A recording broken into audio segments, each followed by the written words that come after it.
pandemic is a problem of security. And therefore we have to be prepared much better than we have been at this time. We cannot get surprised by a pandemic.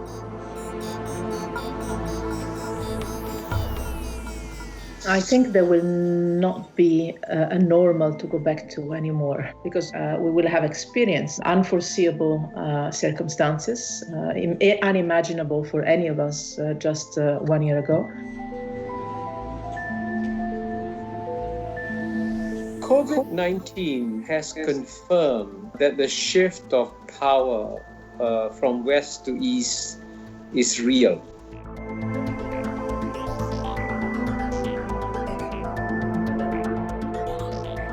And in many ways, the pandemic is the symbol, par excellence, of why you can't try to fight transnational threats alone. China has total control over the World Health Organization. COVID has affected and impacted everything. And I think some of the impact will be permanent, but it will play out on the issues and questions that are affecting people's lives and living in the most immediate way. And it will be health and it will be economy.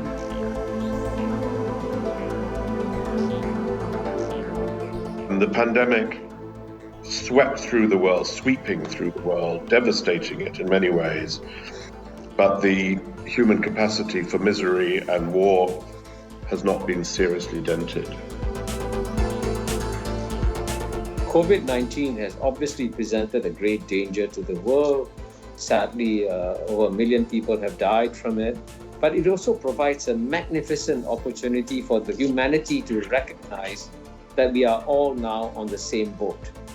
Global health crises offer an opportunity where, in fact, we can organize constructive cooperation. I think it's not as simple as saying, okay, the pandemic is over and now we figure out how to keep going the way we were. There obviously will be a resumption of what you could call normal life, but it won't be the same life that we lived beforehand.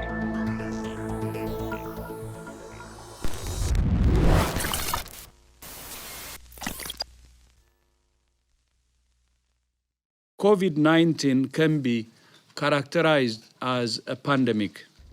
Russia has conducted 156,000 coronavirus fringe opposition and conspiracy theories. Which cost lives in the pandemic. El colapso del sistema de salud del país. The hospital to the max. 220 cadáveres. El número de personas afectadas por la pandemia supera ya los 4 millones. En la salud mental de la población. Emergencia sanitaria. Did COVID change the world?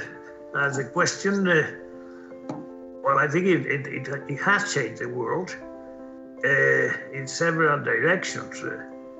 Not only because people are sick and ill and even dying, but also because the relationship between the different countries, in particular the big countries, has been full of suspicions of how it took place, etc., etc.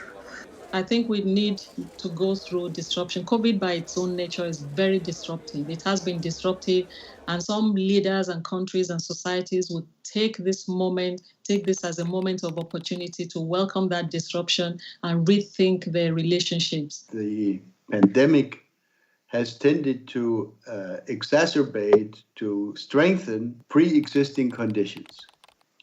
Unfortunately, most of the pre-existing conditions were not good ones.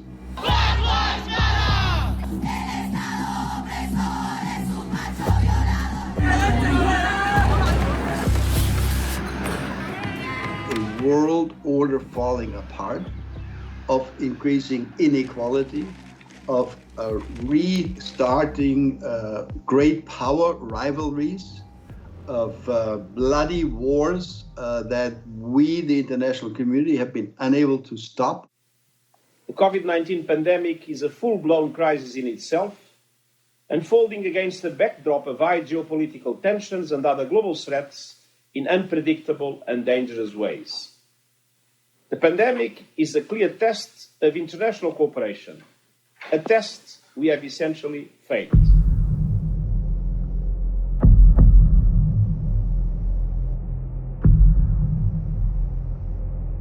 But so far, it's been more of an acceleration of that divide, as I said, between two visions of the world order, one which is more focused on multilateralism, on partnership, and the other that is more focused on shutting down borders, protecting oneself from the outside, putting sovereignty and in its most absolutist sense as the highest value to be protected.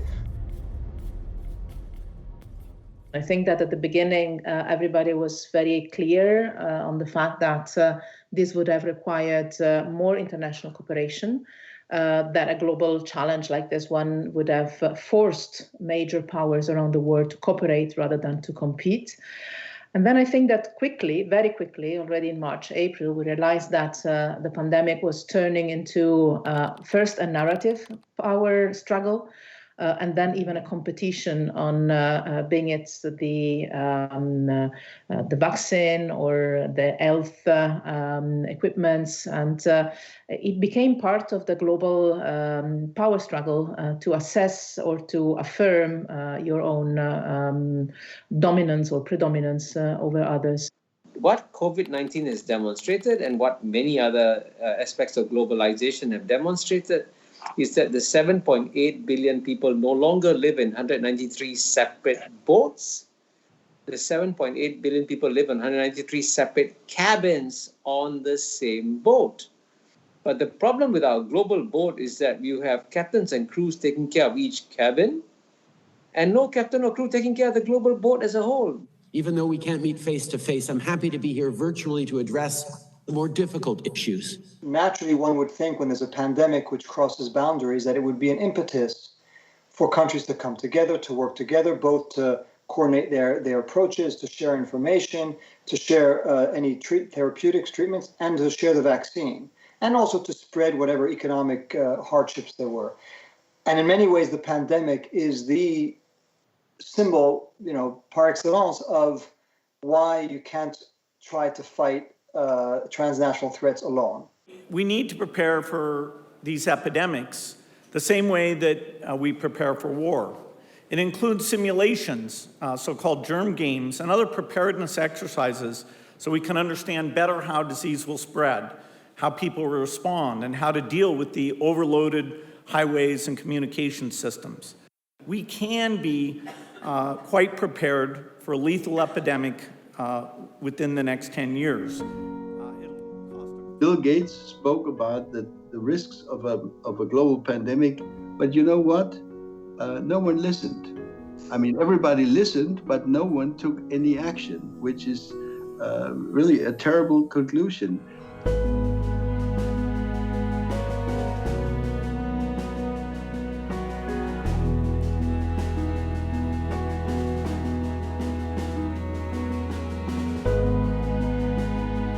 Pandemia is a problem of security, and therefore we have to be prepared much better than we have been at this time. We cannot get surprised by a pandemic.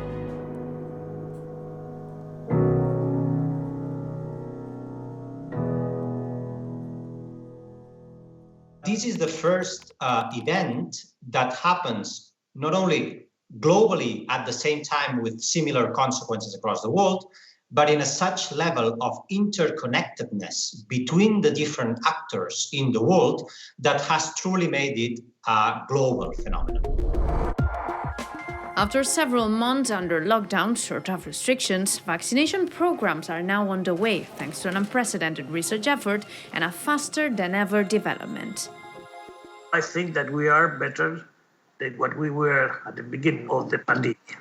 We have a vaccine, number one. Number two, from the political point of view, we don't have Trump in politics. The world is now suffering as a result of the malfeasance of the Chinese government. China's cover-up of the Wuhan virus allowed the disease to spread all over the world.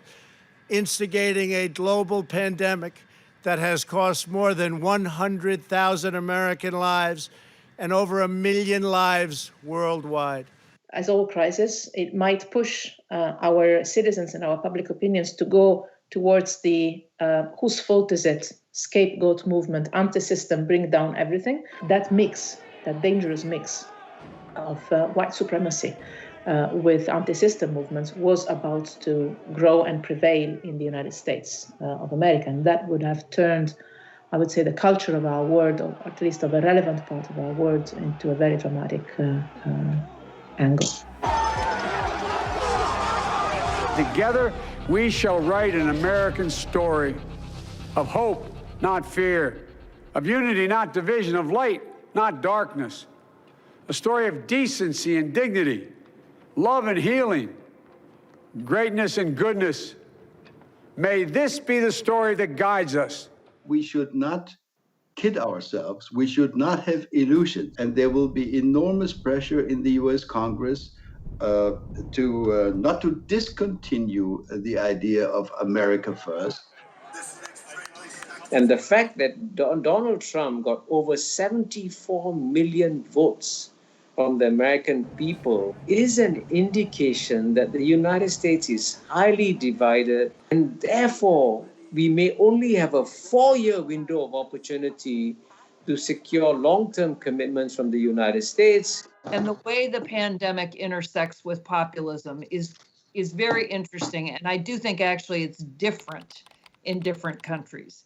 In Europe, I think it is going to weaken support for populist parties because you need a competent government beyond, to simply appeal to identity and race and hating foreigners is not going to protect people.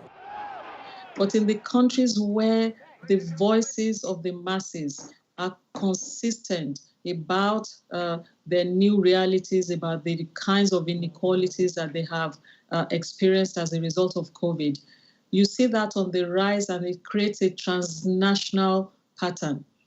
So I think that polarization is likely to continue with ups and downs. The fragmentation of the international order is also another feature, which is very much a function of the fact that we are now in a transition phase of an order that had been, for better or for worse, dominated by the US and the West. And we're now in that interim phase, which in some ways is the most dangerous because people countries, states, non-state actors don't really know what the balance of power is going to be. They can't rely on the predictability or the protection that was afforded to them by certain powers.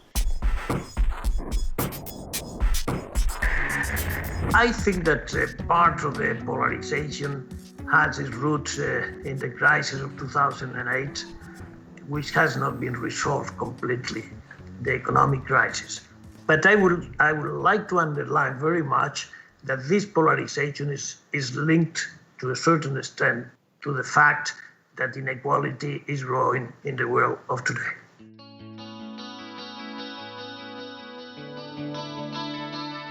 Despite the commonly held idea that a pandemic affects everyone, regardless of their condition, its impact depends very much on socioeconomic factors, such as the ability to work from home, sector of employment, access to basic services, and place of origin. A pandemic knows no borders, but its impact does. According to the IMF, the number of people in extreme poverty has risen for the first time in 20 years, and income inequality in developing countries is reversing the gains made since the financial crisis. A core lesson that people have to learn from what's happened across Europe, across the Western Europe, and across the United States is to rethink wealth distribution. The benefits of the recovery are not more equitably spread out. We're going to go into a much darker period yet. And these forces of populism and nativism and xenophobia, which we may condemn, but if we don't try to understand where they're coming from and how all this happened, then we're just going to replicate it and when it comes back, it's going to come back with even greater intensity.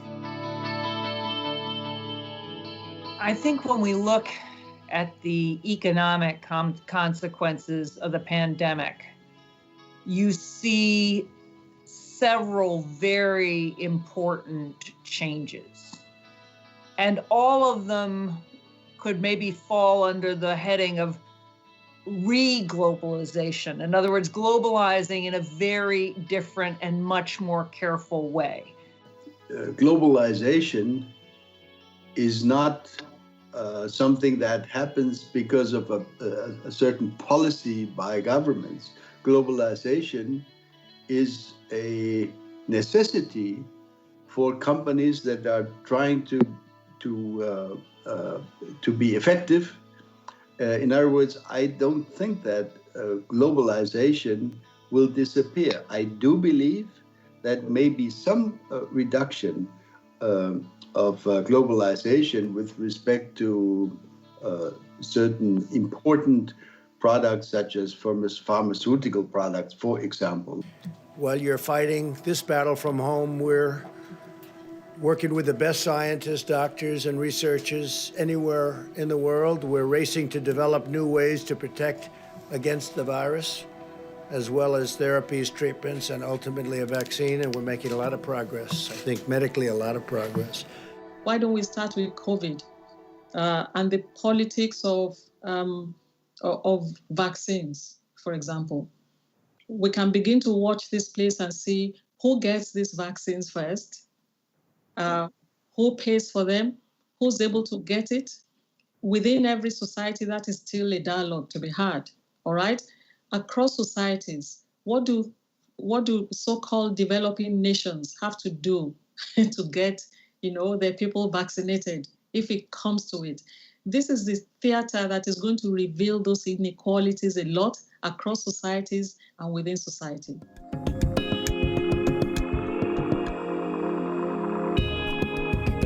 If you are living in a big apartment or even a big house with a garden or with a terrace, with a Wi-Fi that functions, with one room for every member of the family and a good environment. And another situation is if you're living in a very small place, 5-6 people in one place without an outside place. So the divergences, the differences, the social differences, the economic differences in our societies, I think are going to grow and become more dramatic. We're seeing that already now. The feelings of resentment towards corruption, towards inequality, towards the unequal distribution of power, resources, and goods.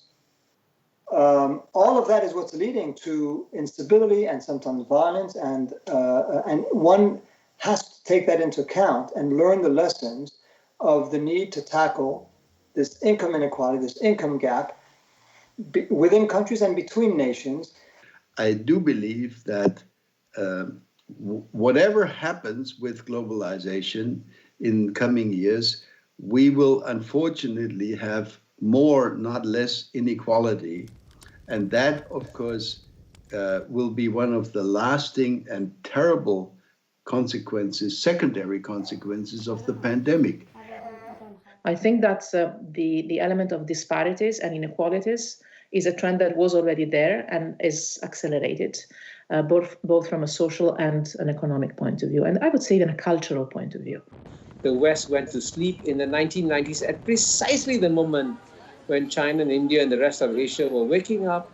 And as a result of that, the Western governments did not protect their own populations, especially did not protect their working classes from new competition that was coming from China, India, and the rest of Asia. And the consequence of the inequality that we see, for example, in the United States, is a result of the failure of Western governments, especially the American government.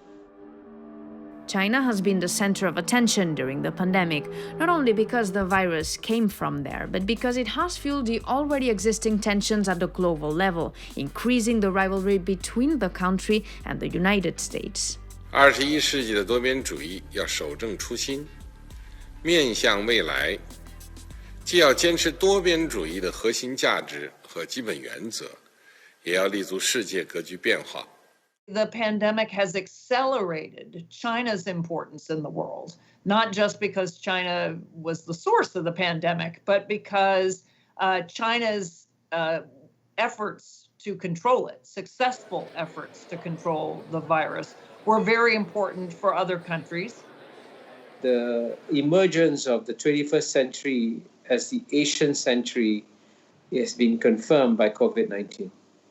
The other thing that I think comes out of this is probably greater unity between the U.S. and Europe and less integration of either of them with China, because both of them are more aware of the dangers of China having too much leverage over them, and they're also very aware of how much power they have together. It is conventional wisdom that COVID-19 showed the danger of relying on the supply chains coming from China, and therefore everybody says that people are going to shift their production out of China to move it from just in time to just in case and diversify their production in China. So this, of course, some of this will happen, has happened, and will continue to happen.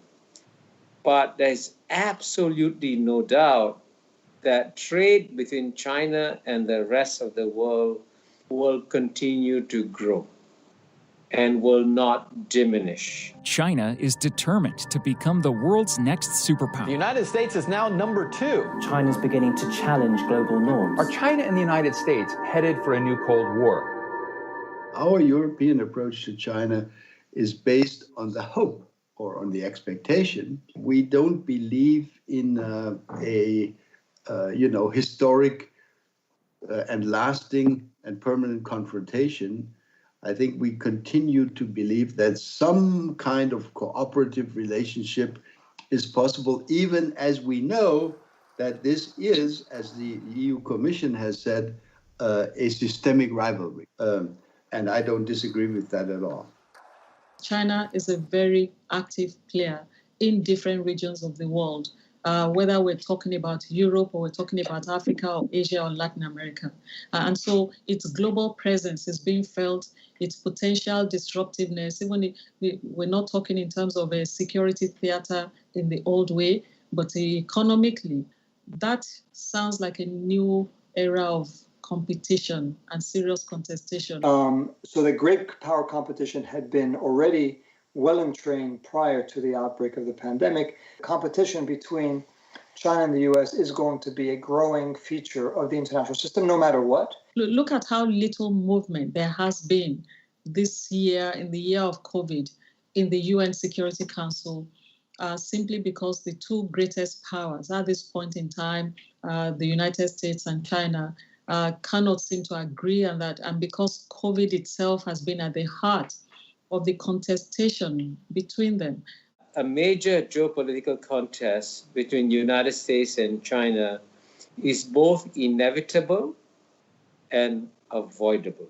It's inevitable because it is driven by deep structural forces. It's driven by the fact that the world's number one power always pushes down the world's number two power. So when the United States is pushing down China, that's normal geopolitical behavior, which is a 2,000-year pattern. So there are powerful structural forces making this contest inevitable, but it is also avoidable. And if the goal of the United States, primary goal of the United States is to improve the well-being of its people, rather than to preserve its primacy in the global system, then frankly, the United States should focus on the well-being of its people and reduce the investment in this geopolitical contest against China. And China was rising and the US was in relative decline. So by definition, they were going to meet somewhere in a competitive, on a competitive field. But I think with a President Biden, at least it's going to be a more predictable and more manageable rivalry, because the areas in which the tensions will exist will be clear. I don't think that the relationship with China are going to change deeply. But if they were to change only on the manner that we do things, and even if the things are not perfect, at least the manners in which we do things is a very important change. There's a bipartisan consensus in the United States among both the Democrats and the Republicans that the US should stand up to China. And that's why it doesn't matter whether it's Trump or Biden, the geopolitical contest will continue.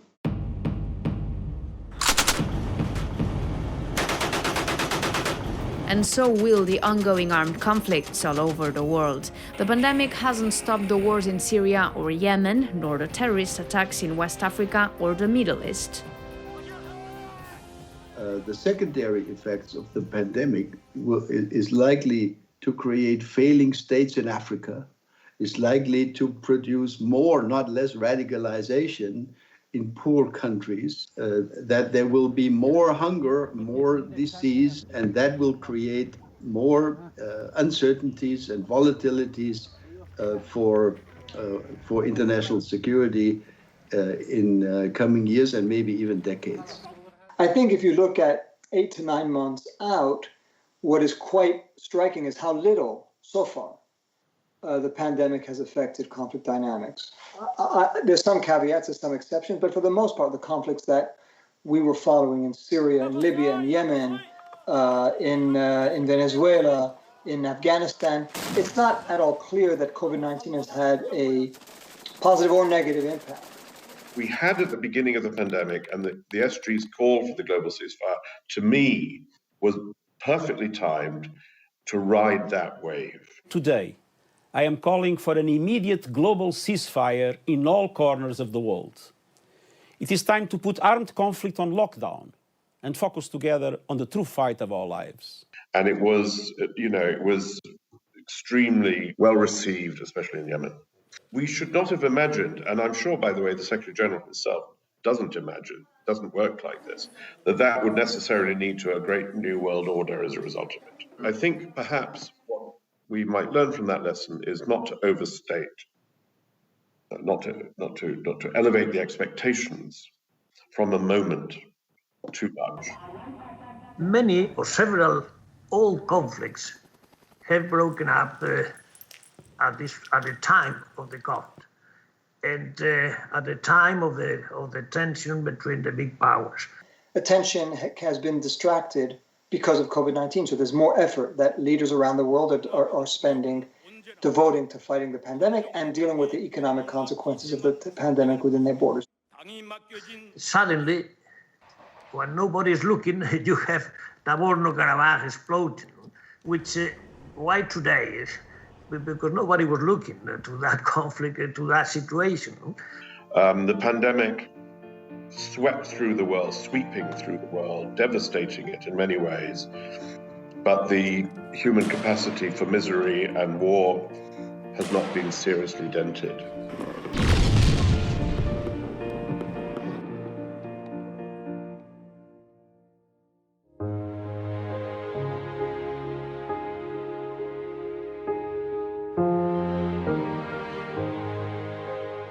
What about the battle against climate change? Before the eruption of the coronavirus, climate had finally become one of the most important priorities of world leaders.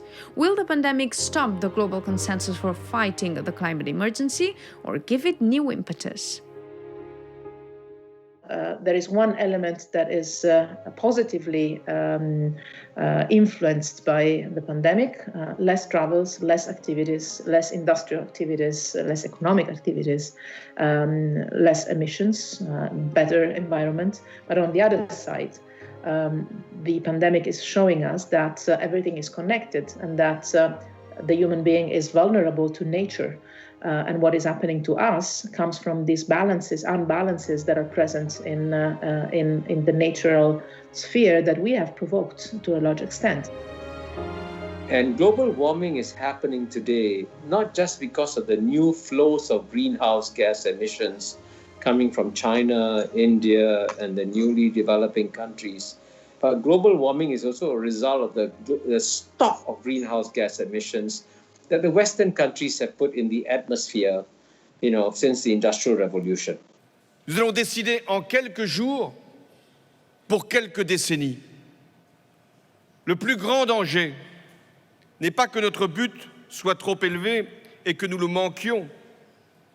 Le plus grand danger, c'est qu'il soit trop bas et que nous l'atteignions.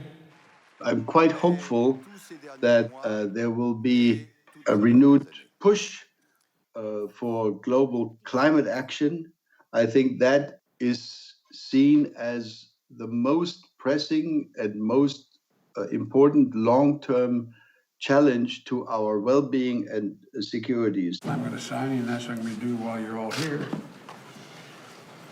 is the commitment I made that we're going to rejoin the Paris Climate Accord as of today. We enter from the climate change point of view in a moment of a certain hope. This is a type of cooperation that can be done easily between the United States and China. Global warming is a serious challenge. No one country can solve it alone. And frankly, the US and China should come together to fight bigger challenges like global warming in the long term, and frankly, even COVID-19 in the short term. There were a series of transnational problems that were aggravated. You could mention certainly climate change, inequality, populism, and disaffection, discontent vis-a-vis politics and institutions. And these trends were certainly part of the story before the pandemic. The big question to me is what world will emerge after the pandemic, and precisely at the time when the pandemic as a health condition is brought under control. And here there are a series of interesting developments that one could also put forward, and promising developments for cooperation dynamics.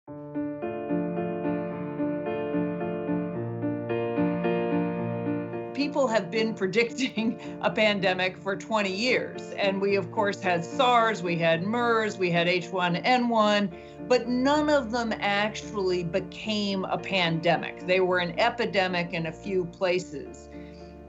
But the fact that it's happened gives the world a different understanding of what a threat to global security is. So I do think there's a kind of new foundation for cooperation in the world.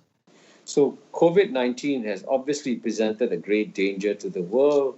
Sadly, over 1 million people have died from it. But it also provides a magnificent opportunity for the humanity to recognize that we are all now on the same boat. Global health offers itself as one area where, in fact, we can organize constructive cooperation, including with countries with which we have huge problems in other areas at the time. But I think that cooperation is going to be as much between cities and regions and, again, businesses, universities, lots and lots of non-state actors. If countries that are being affected by the economic impact of COVID-19 in Africa and Asia and Latin America, in the Middle East, if they collapse, you could have outbreaks you could have outflows of refugees, you could have state collapse, you could have instability, you could have violence, you could have terrorism, all of which will affect the entirety of the globe. So again, there's an argument for more cooperation on the economic front to prevent those state and societal collapses. Certainly, people, a new generation that came of age, the shared population, transnational organizing amongst populations of the world across different states and societies, and the way that it shapes itself with technology in particular. And those things are so powerful. They will create conflict, but they will also create cooperation. If a new era of global cooperation is on the way, what role should be played by the existing international institutions? One of the main outcomes, positive outcomes, hopefully, could be this, a renewed global alliance to revitalize and reform and make it more efficient, but also more trusted, the big global institutions that can help us come together and solve global problems. The point that COVID-19 has demonstrated that we need to strengthen institutions of global governance rather than weaken institutions of global governance. The West has been systematically weakening the World Health Organization by reducing its mandatory assessed contributions. Now, the most important funder of the World Health Organization is not Germany, it's not China, it's not the United Kingdom, it's Bill Gates. In many of these institutions, you have seen a need for real reform. because they were designed for a different era. Or I really think these institutions will just become less and less relevant. They won't be where the really important decisions are being made. But that would be really unfortunate for the 21st century, because it would mean the great powers will go their own way and a lot of other countries are left out in the cold. We will be today terminating our relationship with the World Health Organization and redirecting those funds to other worldwide and deserving urgent global public health needs. During the pandemic, we honestly pulled out of the World Health Organization. We really did everything our own way. But here's what's important. The rest of the world kept going. Many, many other countries went ahead and developed collaborative ways of dealing with the virus without the United States. It's time to press the reset button and to revisit the many areas where we can and should be working together. Fortunately for Africa, the US is going to have a lot of work to do at home, and it's going to have to repair its own economy post-COVID. It's going to have to try to unify the population. And so there will be no time for Africa as such. And that's not bad news as far as I'm concerned. To convince all creditor countries, the multilateral development banks. It will cause those leaders to think for themselves and to plan for themselves and try to engage the US and other parts of the world on equal terms. So Africa may become a mature citizen of the world as a continent. By the middle of the decade, there's absolutely no question that if you're looking for the place in the world which is most dynamic in terms of economic growth and where the young populations are the most optimistic populations in the world, you have to come to East Asia. If the West was wise, it would try to give China greater responsibility, greater authority in many of the existing institutions, because then China will be buying into institutions created by the West. I'm rather pessimistic regarding reforming the existing international institutions. The only area where I think there is room for reform and continuing search for better ways to move forward is in our own European Union. I am one of those that thinks that the European Union has a big role to play in many issues and many files globally. Being in a European Union for us has an added value because we know we can count on a safety net of other countries of the Union coming in case we need more or we need at a different time than then. The EU is still a regional organization. It is a regional organization that is in between an international organization and an actual state. It's a hybrid, but you could well say, and I have said, that that hybrid is the way in which many small states are going to be able to work together on the world stage. If the European Union can develop into a more capable foreign policy actor, speaking with one voice, we can actually be a very important driver for a world that looks a lot better in 2030 or in 2040 than it looks today.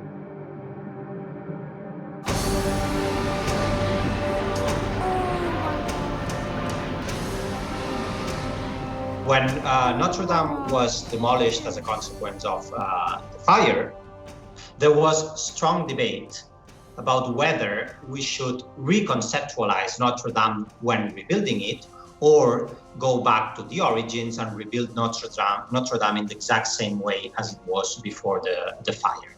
And that was a political choice to be made.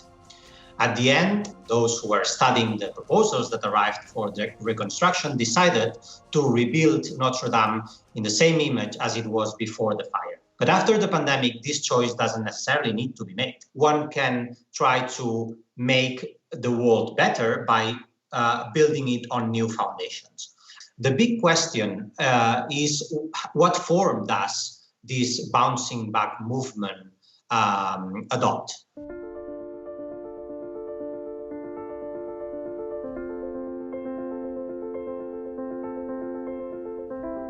If COVID-19 is sending one metaphysical message to humanity, it is that humanity as a whole has to come together to cooperate. And if you try to rebuild global cooperation from the start, you would fail. I think what's needed now is to invent a new form of internationalism, of international solidarity among governments, but also non-government organizations and citizen action towards, as I say, a new form of solidarity. So I do think there obviously will be a resumption of what you could call normal life, but it won't be the same life that we lived beforehand.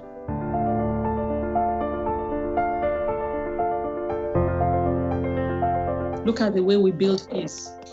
We use the same mechanisms to build peace all the time, and then we go back to the same places to make peace over and over again because we have only one template on the table. It cannot be. If you're going to rebuild, and as President Biden likes to say, build back better, the better means more equitably, more inclusively, and more mindful of the downside of globalization, as it's been called. I hope we will have managed to learn lessons on how to put in place procedures to face the threats that are arising in a more effective manner and in a more cooperative manner, helping each other from the beginning. You have to believe in the capacity of governments and institutions to deal with the problems of today and certainly of tomorrow. So I think that we should not forget that for the last 50 or 60 years, and there important books have been written about this, the world has actually made enormous progress. That new future is going to be a new generation. It's not just a new generation that is voting today. It is a new generation of decision makers tomorrow. In the less wealthy countries, because of the sheer pressure that comes from the growing population. So I think this is, as I said, we're in a transitional moment. And what's at stake is the negotiation of the rules and the distribution of power and the distribution of resources in that new order that is emerging.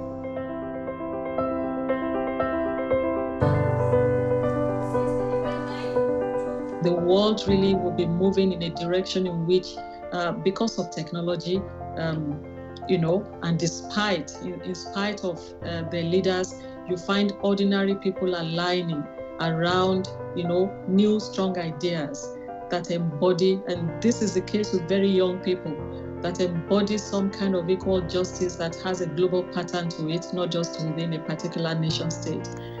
And that's something new.